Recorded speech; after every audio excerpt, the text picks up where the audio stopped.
Hello students, welcome back to my channel.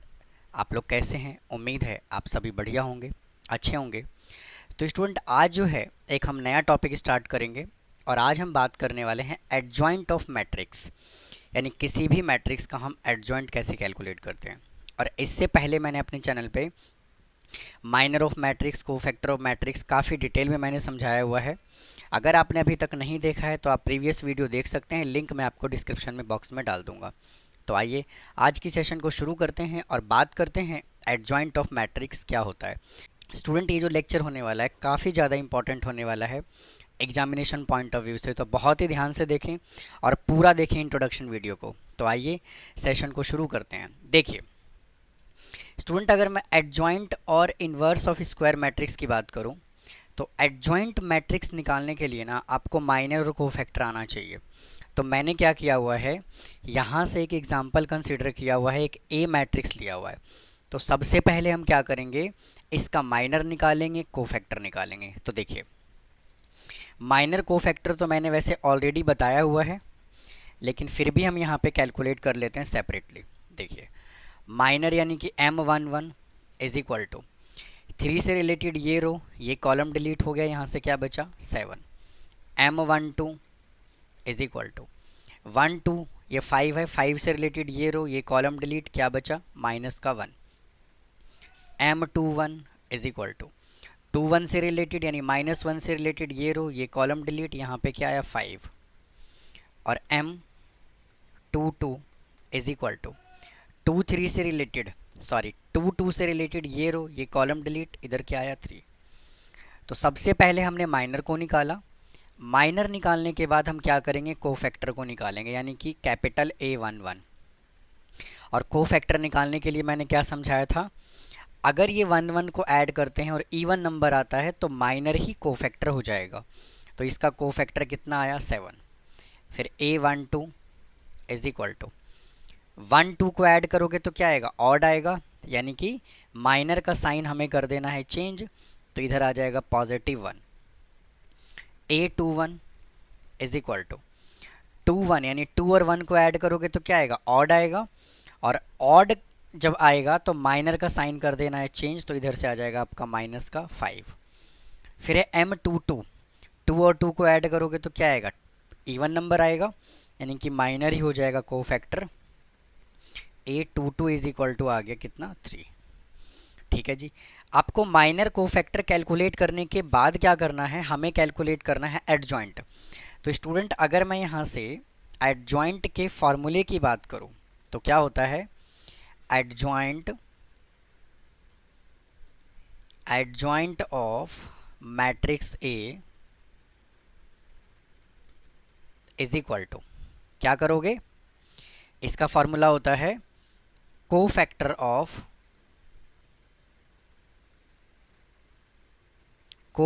Of matrix ए, और इसका मेरे दोस्त क्या कर दीजिए, ट्रांसपोज कर दीजिए। यानी कि सबसे पहले जो हमने यहाँ पर कोफैक्टर निकाला है, इसका एक मैट्रिक्स बनाइए और मैट्रिक्स बना करके ट्रांसपोज कर दीजिए। कैसे, देखिए हमने क्या किया, हमें निकालना है adjoint of matrix A is equal to, इसका क्या करना है, मैट्रिक्स बनाइए 7 1 7 1 -5 और 3, इसका एक मैट्रिक्स बनाइए और इसका क्या कर दीजिए, ट्रांसपोज। तो आ जाएगा 7 -5 7 -5 और 1 और 3। तो ये देखिए हमने क्या कैलकुलेट कर लिया, एडजॉइंट ए हमने कैलकुलेट कर लिया। स्टूडेंट देखिए यहाँ से ना एक एडजॉइंट ए कैलकुलेट करने का एक शॉर्टकट फार्मूला भी होता है। अगर आपको 2 × 2 ऑर्डर का मैट्रिक्स दिया हुआ हो और आपको एडजॉइंट कैलकुलेट करना है तो आप क्या करोगे, देखो जैसे मान लीजिए आपको एक मैट्रिक्स दिया हुआ है, इसी मैट्रिक्स की बात कर लेते हैं। ये मैट्रिक्स दिया हुआ है 3 5 -1 7, 3 5 -1 और 7, ठीक है। और इसका क्या निकालना है, एडजॉइंट निकालना है। इसका क्या निकालना है, एडजॉइंट। तो क्या करोगे, देखो भाई ये जो डायगोनल वाले एलिमेंट है ना, जो डायगोनल एलिमेंट है इसको कर दोगे इंटरचेंज, इसको कर दोगे इंटरचेंज, और जो नॉन डायगोनल एलिमेंट है ये वाला, इसका कर दोगे साइन चेंज।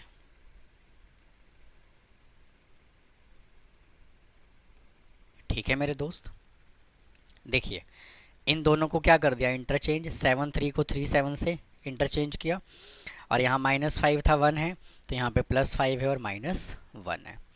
तो 2 × 2 ऑर्डर के मैट्रिक्स में अगर आपको एडजॉइंट निकालना हो तो आप डायरेक्ट भी निकाल सकते हो। अब आइए इसका डेफिनेशन क्या कहता है, कहता है लेट ए मैट्रिक्स बी ए स्क्वायर मैट्रिक्स। हम जो है जब भी मैट्रिक्स को कंसीडर करेंगे हमेशा हम एक स्क्वायर मैट्रिक्स लेंगे, ऑर्डर जो है 2 या 2 से ज़्यादा होना चाहिए। ठीक है, मतलब कि मैट्रिक्स का ऑर्डर 1 नहीं होगा, यानी कि 1 × 1 नहीं होगा, हमेशा ऑर्डर 2 होगा या 2 से ज़्यादा होगा, जैसे कि 2 × 2 ऑर्डर का, 3 × 3, 4 × 4, 5 × 5 मैट्रिक्स आपको स्क्वायर कंसीडर करना है। फिर कहता है then the adjoint of A is the transpose of the matrix where A I J. Student A I J को हमने किससे रिप्रेजेंट किया, को फैक्टर को रिप्रेजेंट किया, is the cofactor of the element this, it is denoted by A D J A. ठीक है, तो आपको एडजॉइंट ऑफ मैट्रिक्स समझ में आया होगा, हम किस तरह से एडजॉइंट ऑफ मैट्रिक्स को कैलकुलेट करते हैं। तो बड़े इत्मीनान से आप इनको समझिए और नोट करिए, फिर आप आगे चलिए। आइए और आगे बात करते हैं। आइए स्टूडेंट, नेक्स्ट टॉपिक यहाँ से देखिए क्या कहता है। स्टूडेंट देखिए कहता है if A is a square matrix of order 3, और हमें देखिए वेरीफाई करना है A into adjoint A is equal to determinant identity matrix है थर्ड ऑर्डर का, और एडजॉइंट ए इंटू ए निकालना है। काफ़ी ज़्यादा इंपॉर्टेंट प्रॉपर्टी है ये, इसको बहुत ही ध्यान से आप समझोगे। देखिए इस प्रॉपर्टी को समझाने के लिए मैंने क्या किया हुआ है, एक मैट्रिक्स ए कंसीडर किया हुआ है जिसमें एलिमेंट मैंने A11 12 13 21 इस तरह से मैंने कंसीडर किया हुआ है। अब देखिए हमें भैया वेरीफाई क्या करना है, हमें वेरीफाई करना है ये वैल्यू, हमें ये वेरीफाई करना है। तो देखिए हमें जो है, तो यहाँ से क्या वेरीफाई करना है, A into adjoint A is equal to identity matrix third order का, और इंटू डिटर्मिनेंट, मैंने उल्टा लिख दिया, determinant A into identity matrix. पहले देखिए हम इन दोनों को वेरीफाई करेंगे। तो मुझे एक बात बताओ, अगर ये मैट्रिक्स है भाई, ए मैट्रिक्स A11 12 A13 है ना, और अगर मैं इसके कोफैक्टर की बात करूं, भाई देखो अगर मैं इसके कोफैक्टर की बात करूं तो कोफैक्टर को किससे रिप्रेजेंट करते हैं, capital A11 capital A12 capital A21 capital A22, भाई से रिप्रेजेंट करते हैं ना। तो अगर मैं इसका कोफैक्टर निकाल दूं, इसका कोफैक्टर कैसे निकलेगा, cofactor of matrix A is equal to, अगर मैं इस मैट्रिक्स का कोफैक्टर निकालूंगा तो क्या आएगा, देखो भाई ये आएगा A11 A12 A13 A21 A22 A23 A31 A32 और A33। भाई यही तो आएगा ना इसका कोफैक्टर, या कुछ और आएगा, भाई यही आएगा इसका कोफैक्टर। अब हमें क्या निकालना है, हमें निकालना है इसका एडजॉइंट। क्या बोला हुआ है, ए इंटू एडजॉइंट ए, तो इसका एडजॉइंट निकालने के लिए मैं क्या करूँगा, भाई इसका मुझे एडजॉइंट निकालना है तो मैं क्या करूँगा, इस मैट्रिक्स का ट्रांसपोज कर दूंगा। आइए करते हैं ट्रांसपोज, इसका मैं क्या करूँगा, ट्रांसपोज कर दूंगा। तो A11 A21 A31, भाई फर्स्ट रो को मैंने फर्स्ट कॉलम को मैंने फर्स्ट रो में लिख दिया, इसको लिख रहा हूँ A12 A22 और A32, और फिर A13 A23 और A33। भाई मैंने क्या किया, इसका एडजॉइंट निकाल दिया। अगर समझ नहीं आ रहा कमेंट बॉक्स में कमेंट कीजिए, तभी तो मुझे पता लगेगा आपको समझ आ रहा है कि नहीं आ रहा। ठीक है, आइए अब हमें क्या करना है, इसको वेरीफाई करना है। किसके साथ, इसके साथ, A इंटू एडजॉइंट A। देखो A into adjoint A, A matrix हमने क्या लिया हुआ है, ये लिया हुआ है। तो ए मैट्रिक्स है आपका A11 A12 A12 A13 A21 A21 A22 A23 A31 A32 और A33। ठीक है जी, इसको मल्टीप्लाई हमें किसके साथ करना है, एडजॉइंट के साथ। A11 A11 A21 और A31। फिर क्या है, A12 A12 A22 और A32। फिर है A13 भाई A13 और A23 और A33। भाई इसको करना है मल्टीप्लाई। अब यहाँ पे ना एक इम्पॉर्टेंट रिजल्ट निकल कर के आएगा। क्या निकल के आएगा, आइए देखो। इम्पॉर्टेंट रिजल्ट क्या आएगा भाई, मल्टीप्लाई करो। हम कैसे मल्टीप्लाई करते हैं, फर्स्ट वाले रो को पिक करते हैं और फर्स्ट कॉलम को मल्टीप्लाई करते हैं, है कि नहीं है। आइए करते हैं मल्टीप्लाई। देखो A11 A11 A11 plus A12 plus A12 A12 plus A13 ओहो A13 इंटू A13। भाई देखो यहाँ से ना एक इम्पॉर्टेंट रिजल्ट ये निकलेगा कि हमारे पास यहाँ पे एलिमेंट क्या है। भाई देखो यहाँ पर जो है एलिमेंट क्या है, A11 और यहाँ पे क्या है, A11। अगर सेम एलिमेंट का मल्टीप्लिकेशन, मतलब एलिमेंट का मल्टीप्लिकेशन उसी के कोफैक्टर के साथ करते हैं, फिर प्लस सेम एलिमेंट का मल्टीप्लिकेशन उसके कोफैक्टर के साथ करते हैं, सेम एलिमेंट का मल्टीप्लिकेशन उसके कोफैक्टर के साथ करते हैं, सेम एलिमेंट का मल्टीप्लिकेशन उसी के कोफैक्टर के साथ करते हैं, तो भाई यहाँ से एक इम्पॉर्टेंट रिजल्ट निकल के ये आता है।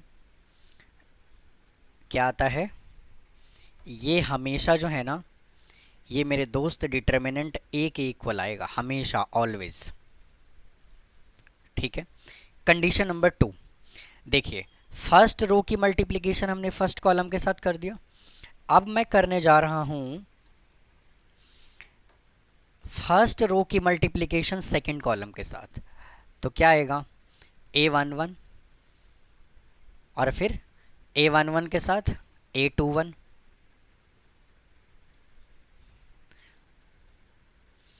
A21 प्लस A12 के साथ A22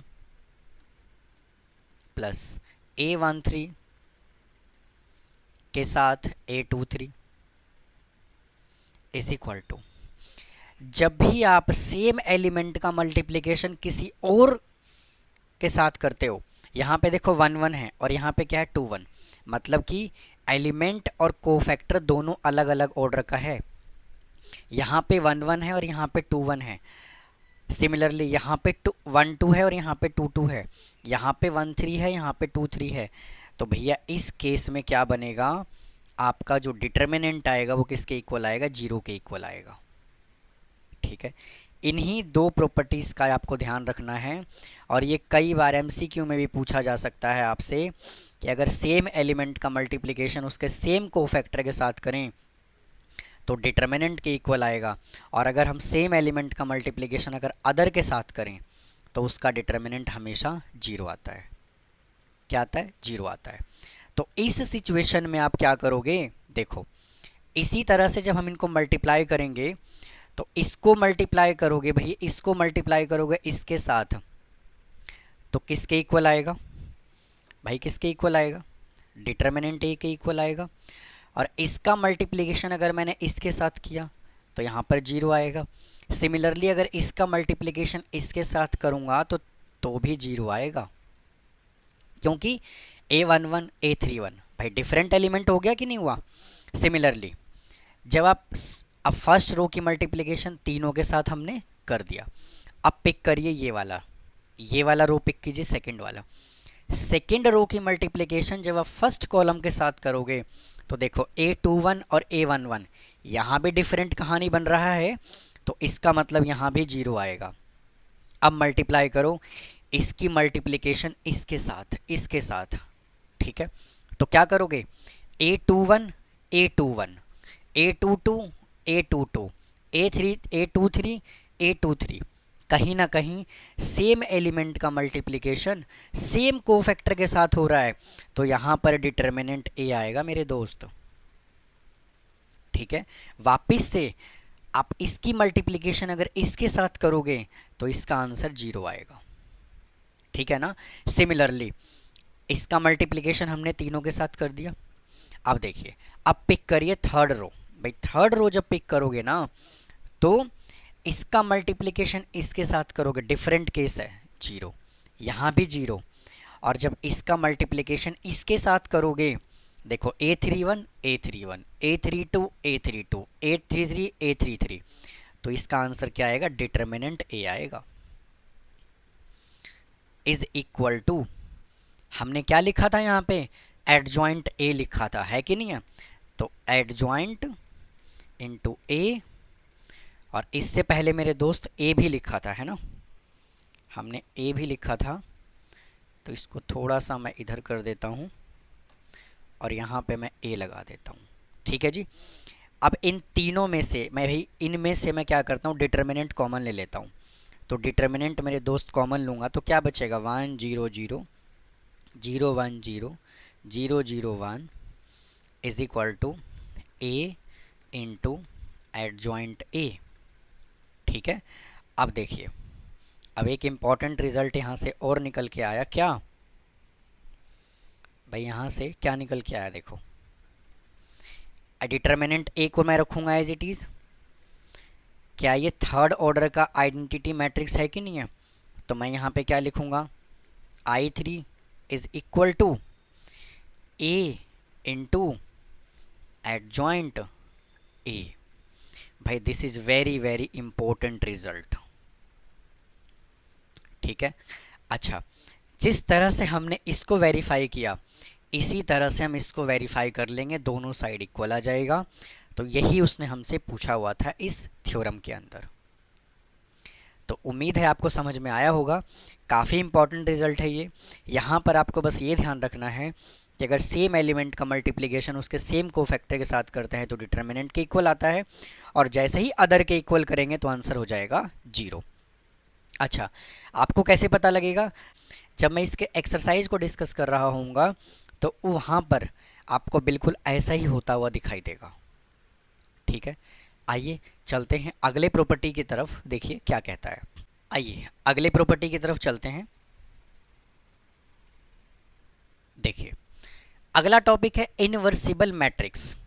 अब स्टूडेंट, ये इनवर्सिबल मैट्रिक्स क्या होता है, देखिए कहता है क्या कि let A be I square matrix of order n, एक स्क्वायर मैट्रिक्स ले लेते हैं जिसका ऑर्डर n दिया हुआ है, then A is called invertible if there exist a square b of matrix n such that A B is equal to I and B A is equal to I. मतलब कहने का ये है कि अगर दो मैट्रिक्स है, एक ए मैट्रिक्स है और एक बी मैट्रिक्स है, अगर भैया हम ए और बी को मल्टीप्लाई करें और बी और ए को मल्टीप्लाई करें तो दोनों जो है वो आई मैट्रिक्स के इक्वल अगर आ जाए तो उस कंडीशन में जो मैट्रिक्स है वो इनवर्सिबल मैट्रिक्स कहलाएगा। और मैंने आपको बताया था मल्टीप्लिकेशन में कि कहाँ पर A B is equal to B A होगा, मैं आपको बताऊंगा, और मैं वही आपको बताने लग रहा हूँ।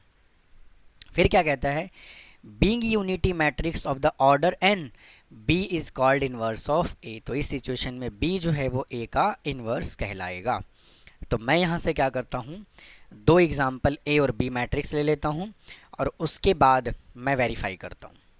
आइए स्टूडेंट, दो मैट्रिक्स मैंने यहाँ पे कंसिडर कर लिया है, अब इसको वेरीफाई करते हैं। देखो, A B is equal to B A is equal to identity matrix के इक्वल आना चाहिए।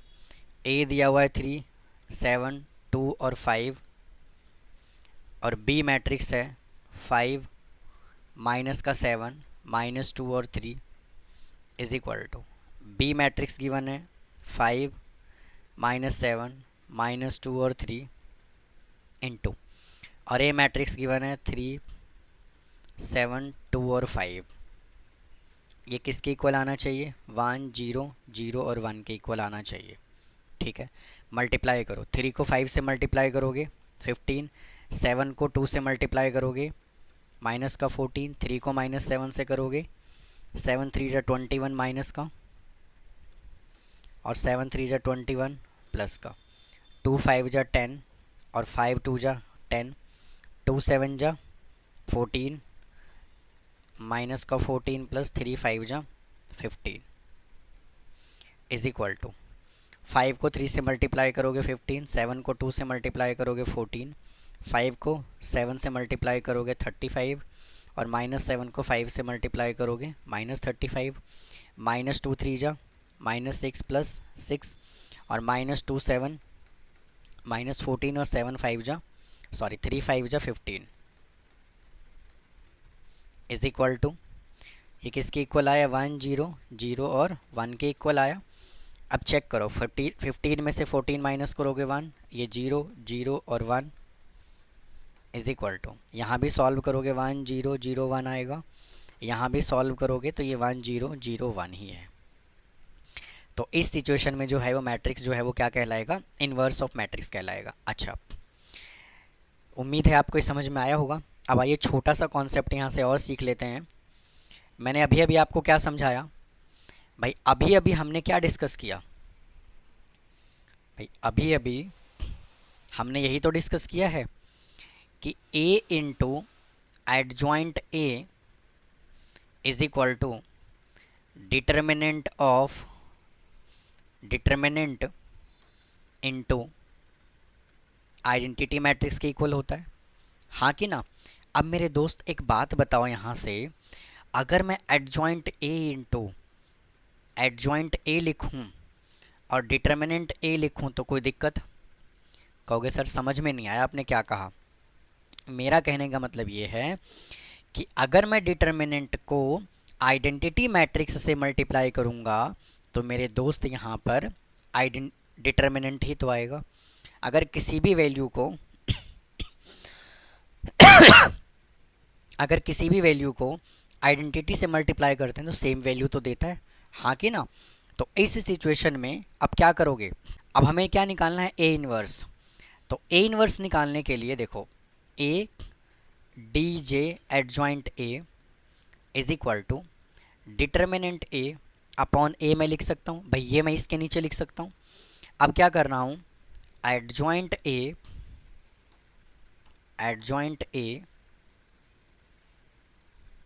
और इसके नीचे मैं ला रहा हूँ डिटर्मिनेंट इज इक्वल टू, और मेरे भैया अगर मैं इसको ऊपर ले जाऊँगा तो पावर क्या होगा, नेगेटिव होगा कि नहीं होगा।